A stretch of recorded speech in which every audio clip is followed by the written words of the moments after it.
Pastor Stefan will be preaching from the book of John, chapter 10, verses 11 to 18. The title of the message is Jesus, Our Good Shepherd. All scripture is given by inspiration of God, and is profitable for doctrine, for reproof, for correction, for instruction in righteousness. So John chapter 10 and verse 11 until verse 18. We're going to go down till verse 18. John chapter 10, verse 11 till verse 18. I am the good shepherd, and the good shepherd giveth his life for the sheep. But he that is an hireling, and not the shepherd, whose own the sheep are not, seeth the wolf coming, and leaveth the sheep, and fleeth. And the wolf catcheth them, and scattereth the sheep. The hireling fleeth, because he is an hireling, and careth not for the sheep. I am the good shepherd, and know my sheep, and am known of mine. As the Father knoweth me, even so know I the Father, and I lay down my life for the sheep. And the other sheep I have, which are not of this fold, them also I must bring.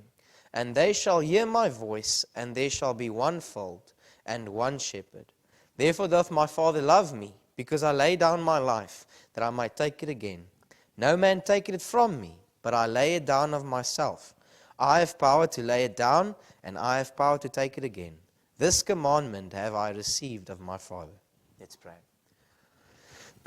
Lord, we love you. And Lord, what a privilege that we can come into your house this morning. Lord, each and every heart that is here this morning, Lord, has come to hear your word.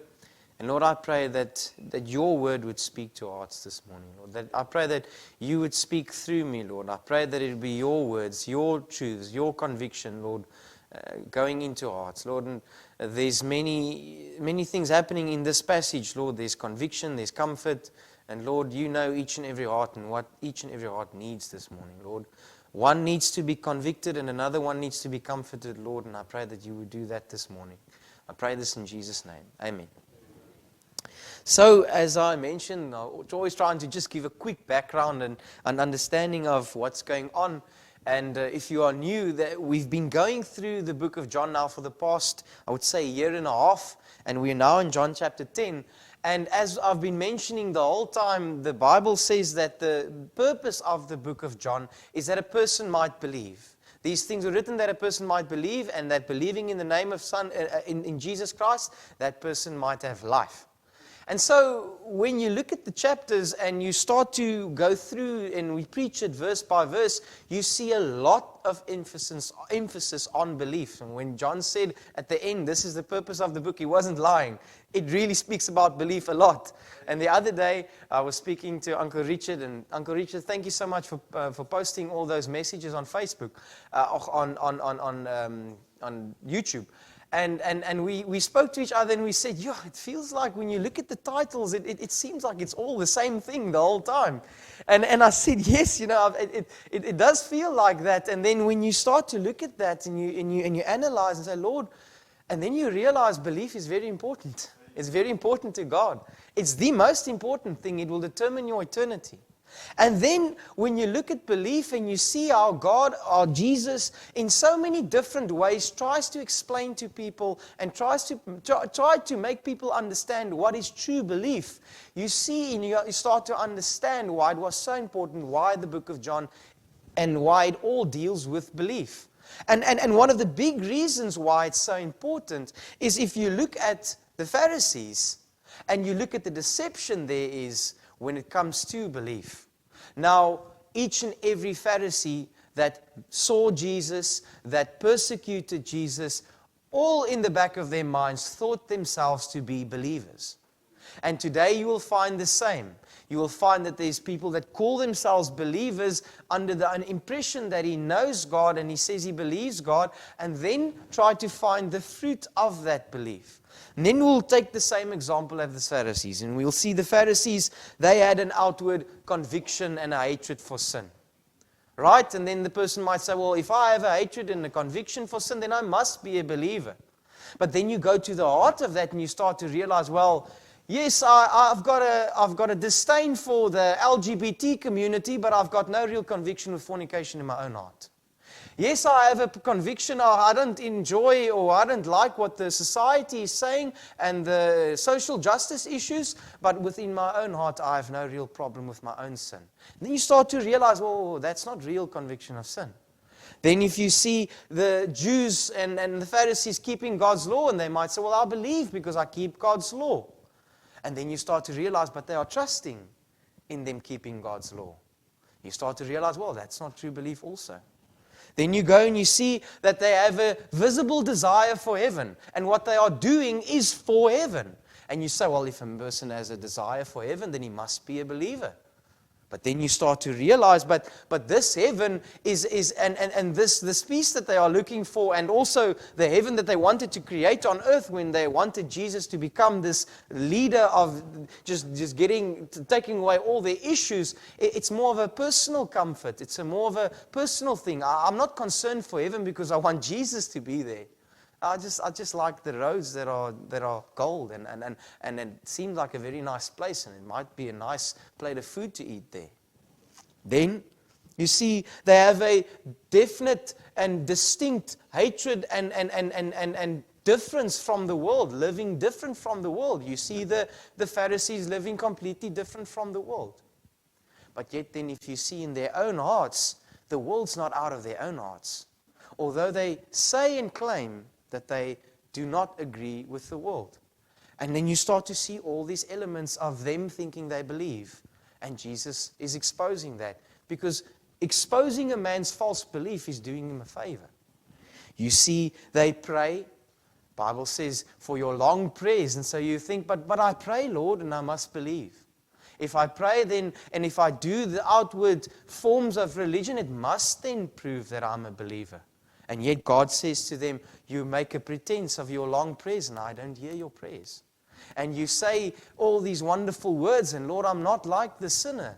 And the sinner doesn't even know what to pray, and he just beats his chest and he says, Lord, forgive me, I'm a sinner. And then you realize that God didn't look at their prayers. And he didn't use that as a sign of their belief. Then you see their zeal. They have a zeal. They're zealous for God. They are so zealous for God that they even hate God. They didn't realize that because he was standing in front of them. But in their zeal for God, they were persecuting the very God that they are zealous for. But they did that ignorantly, but also understand, in their minds, they thought they were doing God a service. They thought they were doing the right thing. They were zealous for God because they were God's people. And then you find out, but it can be that a person can even be zealous. But if it's a misplaced zeal, and the Bible says, like in Romans, that they have a zeal for God, but not according to knowledge, and they're then going about seeking to make their own righteousness, are ignorant of the righteousness of God. And so you see this happening to the Pharisees. And now you start to understand, but Lord, it is very important then to explain what is true belief. It is very important because we sometimes look at the Pharisees, and it's almost like if I walk into my son's room and I see these little figurines. It's just little figurines. It's not real people. It's not real. It's real people. The Pharisees were real people, and God really loved them. And he said at one point that he stretched out his arm. He said, how often would I have plucked you? Like a hen, I would have gathered you to myself. And he cried because of them. But even in his tears and even in his heartache for them, he did not manipulate the situation to try and get them to him. If they've rejected him, they've rejected him. He did not manipulate or wipe their sin under the carpet. If they did not use the way that God has provided for salvation, they were damned. And then you find that millions of Jews in that time were damned and never truly met the Savior. They never came to a saving faith. They never had true belief. And so now when you see that, and you look and you go to the history now, and you go a little bit back, and we see the Feast of Tabernacles in chapter 7, and Jesus is now going to use the Feast of Tabernacles to use it as a platform to introduce himself so that people might believe. He introduces himself as the water of life. He introduces himself as the light of life, or the light of men, and then he gives sight to a blind man to prove that what he said is true. They are in rejection of that. He then explains to them that they are blind for not being able to see, but this blind man can see now because he's willing to admit that he's blind, not just physically, but spiritually, and he received sight because of that. And now Jesus is going to move to John chapter 10, and he's now going to use all this in still talking about belief. And that's when Jesus was now talking in John chapter 10, verses 1 going down to verse 10. This is the message before this message. We saw then, what did Jesus then explain? What is then true belief? Look, if a person's going to tell me that I can have conviction of sin, I can keep God's law, I can have a desire for heaven, and I can have all these misplaced desires and still miss heaven, then I will say to him, then please, friend, tell me what is the real way. Because I then need to know and I need to make sure. And the real way was explained in John chapter 10. It is going through Jesus. I am the way, I am the door, and if a person does not go to Jesus and repent and trust Jesus and say to Jesus, there's no good deeds that I can do, there's nothing that I can do to save myself, I was never part of the fold, I'm coming to Jesus to become part of the fold, and therefore I can't claim that I've always been a Christian, I need to become a Christian. The Bible says we need to be born again, and so that man goes to Jesus. He uses the only way available for a man to be saved and forgiven, and that is through Jesus. And now he accepts Jesus, and now Jesus is his good shepherd. Friend, today, Jesus is a good shepherd if you know him. If you know him as Savior. And it's a sort of a lengthy introduction, but if you look at what we've just mentioned, now, when you look at the good shepherd, in light of what you've seen, in light of what I've mentioned now, and I could have given a longer explanation and a longer introduction, it really starts to show you how good of a shepherd Jesus is. I always try to say this, that I can never understand how gracious, how merciful, how loving God is unless I first understand how sinful, how wretched, how against God I am by nature. But then when I understand that, and then seeing the love that God shows towards me, now He's a good shepherd. Now I can love. Now I can truly understand that this God can be such a loving God. The way the world presents Jesus, it actually robs Him of showing His great love. By making Him this God that almost wipes your sin under the carpet, and almost He does a dodgy deal and He sort of just doesn't really care and He accepts everyone, it actually makes Him not loving. But if He is absolutely against sin and He hates sin and then still willing to lay down His life for that sinner, that's great love. That's a great shepherd. If He's willing to do that to someone that is undeserving. And so now we see this great shepherd that we see, and we read this morning in John chapter 10 verse 11. I am the good shepherd. I am the good shepherd. This morning we're going to look at 4 things. 4 reasons why Jesus is the good shepherd. 4 reasons why He's a good shepherd. And I apologize, it's a lengthy introduction, but it's not like this is only the start of the message. It's part of the message. I always want to say that. I want to scare people when I start in the middle of the message and give the points. Number 1, why is Jesus a good shepherd? Because He gives His life for the sheep. It says there, I am the good shepherd, and the good shepherd giveth his life for the sheep. But he that is an hireling and not the shepherd, whose own the sheep are not, seeth the wolf coming, and leaveth the sheep, and fleeth.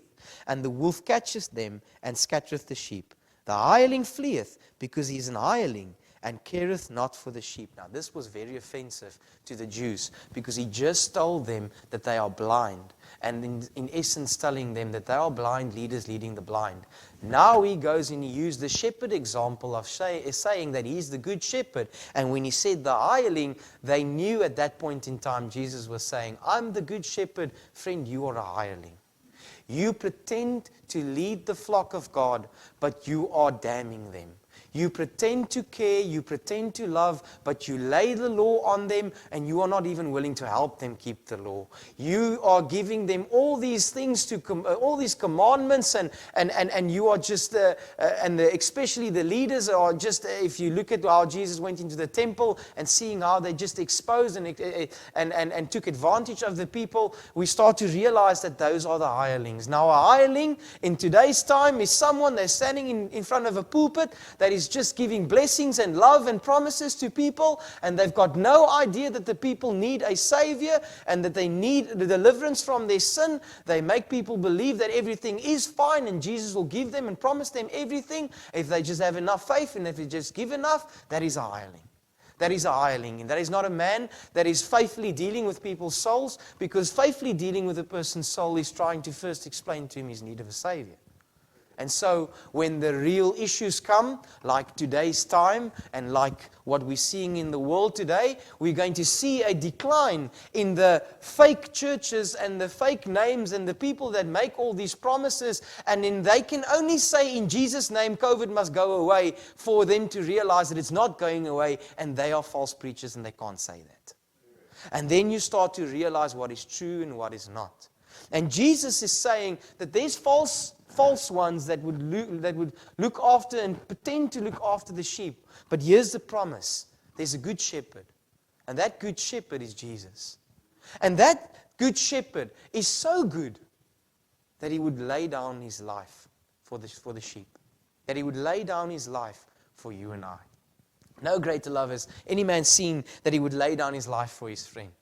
And it is, and when you see that, you start to realize the weight of that laying down my life for my sheep. It's substitutionary atonement. Afrikaans guy saying that, can you believe? Substitutionary atonement. It is substituting, it's standing in the place. I will die in your place. But now, friend, understand this. As we mentioned this, I see myself as a sinner, as undeserving, and Jesus saying, I will stand in your place. I will stand in your place. Then, friend, you understand the great love. If you go to Isaiah, thank you, Uncle Anthony, we've got an understanding, a silent understanding. He sends messages on Sunday morning, and then I use it for the message. So Isaiah 53 verse 5 says, but he was wounded for our transgressions. He was bruised for our iniquities. The chastisement of our peace was upon him. And with his stripes we are healed. You constantly see Jesus and then what happens to us. It says there, he was wounded for our transgressions. He was bruised for our iniquities. The chastisement of our peace was upon him. And by his stripes, we are healed. He's bruised, we are healed. He's punished, we can be forgiven. He's the one that takes the blame, I'm the one that walks free. Friend, that is a good shepherd. That is a good shepherd. That is someone that looks after you. That is someone that cares for you. I don't know where you are this morning, but I can tell you, friend, the most foolish decision that you will ever make is to walk away from the one that will provide and care and love you for the rest of your life. That will forgive your sins, that will be there for you and protect you. Do not think that Jesus has come to give you a sad, miserable, fun, whatever, that's not a word, life that you can't live. No, friend. When He saves you and He liberates you, He gives you a life that you never thought you would have. Never in my life, I would say that some of my best friends are friends in places that I would have never said I would have even walked. And then now the Lord can just use someone in your life, and you would say, I would never thought that the Lord would use that person or this person in my life. And then you start to realize, Lord, the way you, or the path that you have set out for a believer, and the blessings that flow from that, and the changed life that flows from that, it can never be compared with a life full of sin and all these little sinful pleasures that ultimately lead to my death. Then He knows His sheep. He not only lays down His life, but He knows them. In John chapter 10 verse 14 it says, I am the good shepherd and know my sheep and am known of mine. As the Father knoweth me, even so know I the Father, and I lay down my life for the sheep. Now, when you hear this word know, especially if you are used to the King James, you will understand that when the Bible says know, it's not just a case of, I know that person. It's when Jesus said that, depart from me, I've never known you. Jesus is not going to say, depart from me just because he's never known him. But that know is talking about an intimacy. That's why when Jesus said, or the Bible says, Abraham knew his wife and Adam and Eve knew each other. What is this knowing? It is an intimacy. It's being intimate with someone. It's being involved. It gives this idea that there's a relationship. And this is how amazing our Savior is, this great shepherd. He saves a person, but he doesn't just save him and then leaves him. He saves him and he starts a relationship with him.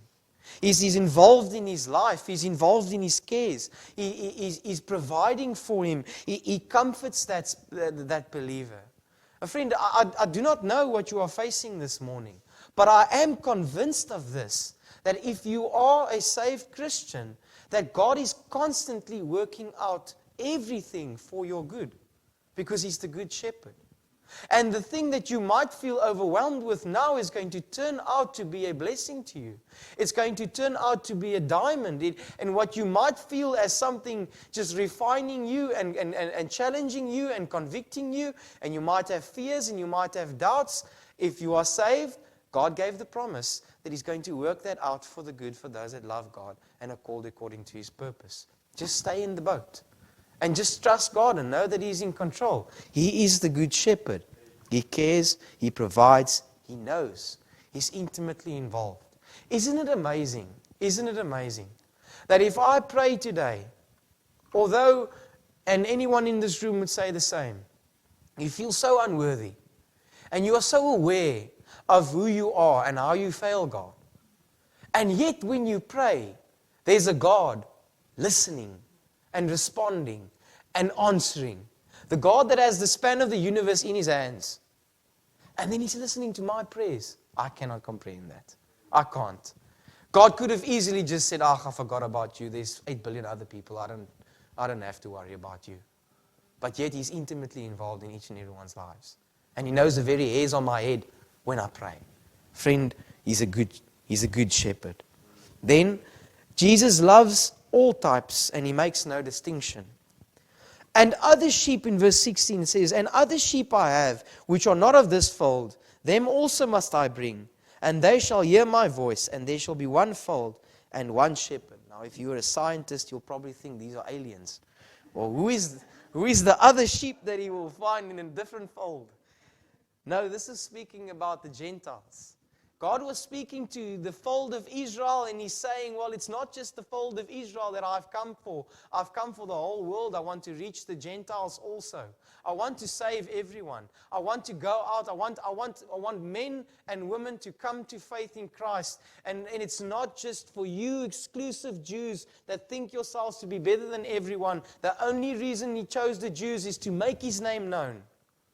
And they would take then that in turn and pride and puffed up with that and call themselves and think themselves to be so special because God used the nation of Israel. But all the while Jesus' heart was to use Israel to reach the world, to go into the uttermost parts of the world. That's why the Bible says, go into Jerusalem, Judea, and then the uttermost parts of the world. So go into the fold and then go to the other fold also.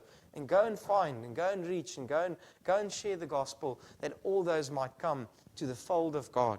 In Ephesians 2 verse 14 it says, for He is our peace, who hath made both one, and hath broken down the middle wall of partition between us. In Romans 10 verse 12 it says, for there is no difference between the Jew or the Greek, for the same Lord is over all, is rich unto all that call upon Him. And this is the promise then, if you see John 3:16, for God so loved the world. He did not just love the Jews. He did not just love the Jews and came down and did everything just for the Jews. He wanted to reach the world. And this is so amazing. When you see this, there's no respect of persons with God. There's no distinction with God. Isn't it amazing that a person can sit in his living room and his whole house can be as big as his living room? And he can sit there and he can open his Bible and he can pray and he can talk to God and God is listening to him. And then there's a man sitting in his mansion And if he's saved, he wouldn't really care about the mansion, but he's thankful that he's been blessed with whatever he has.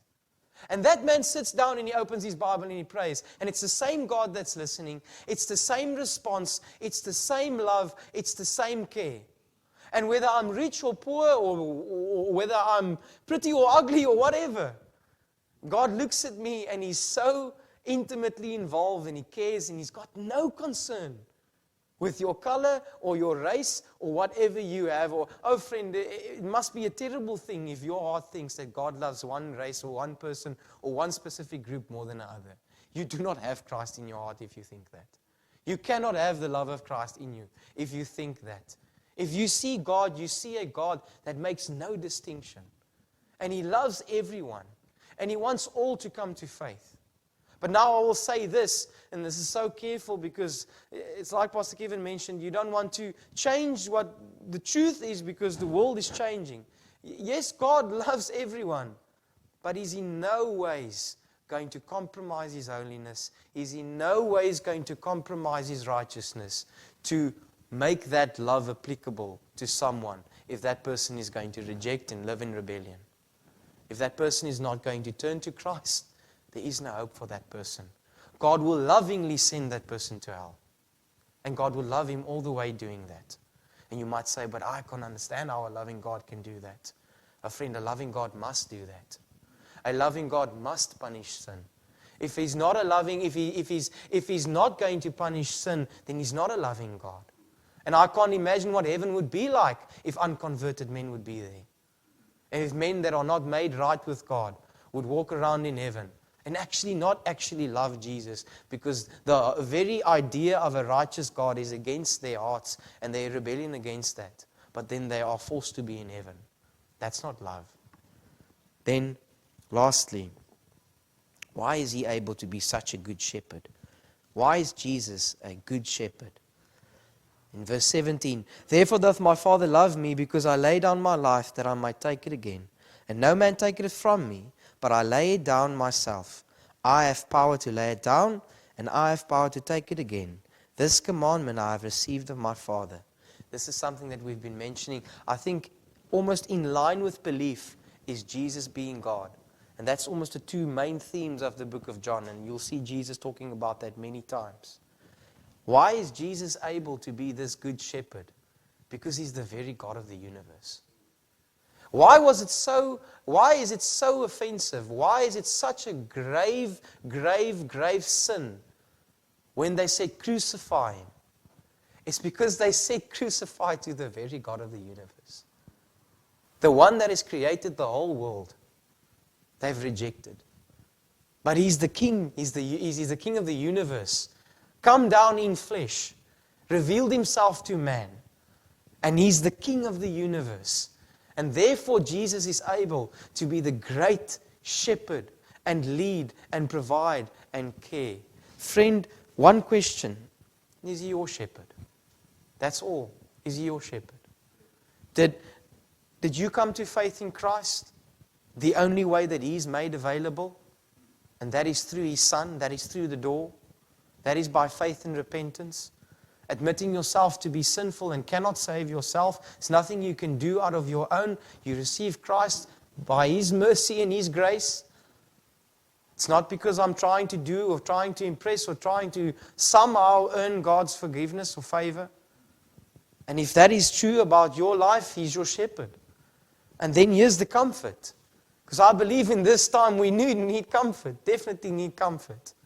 Friend, nothing that is going on in the world at the moment is beyond God's care and control.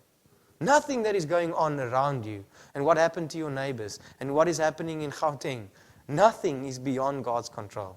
No one dies today without God's control. And no one is alive today without His grace keeping them alive.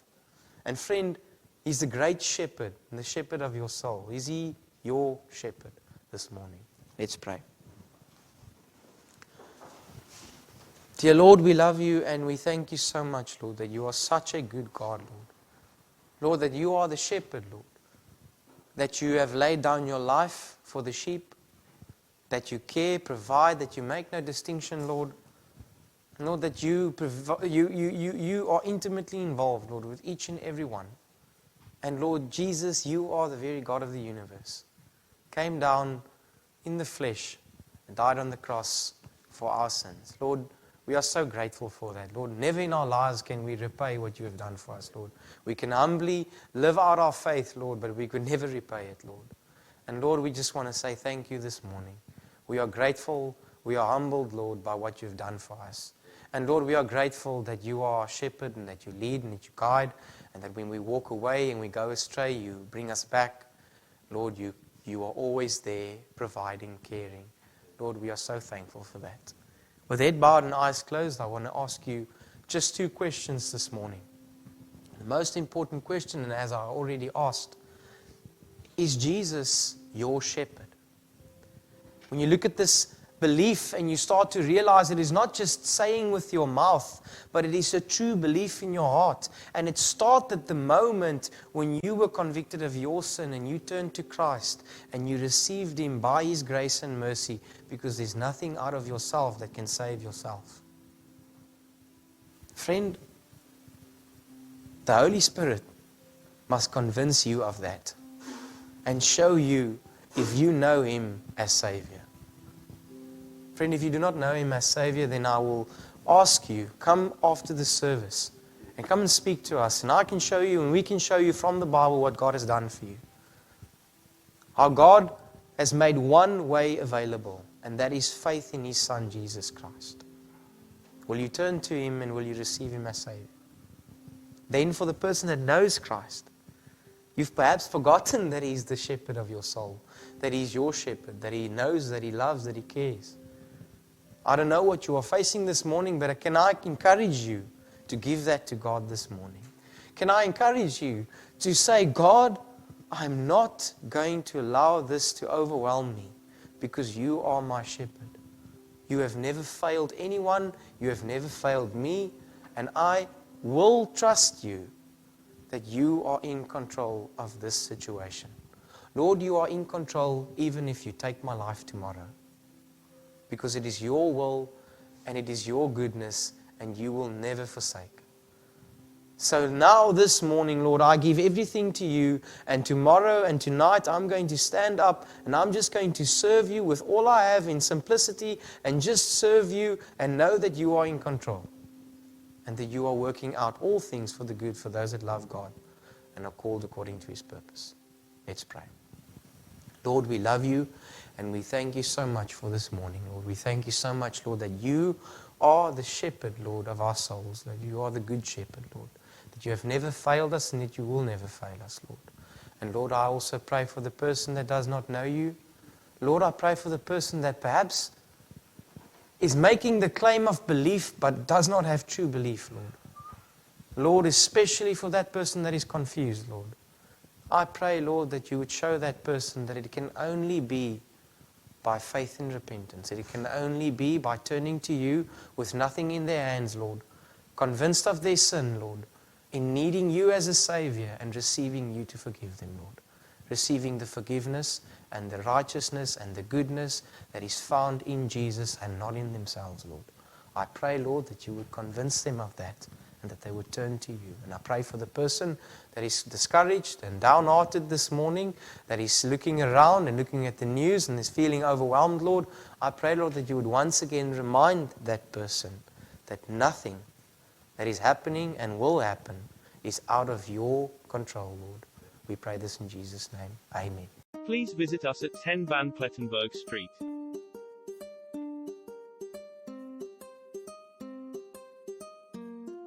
Or call us on 060 970 6744. May the Lord lift up His countenance upon you and give you peace.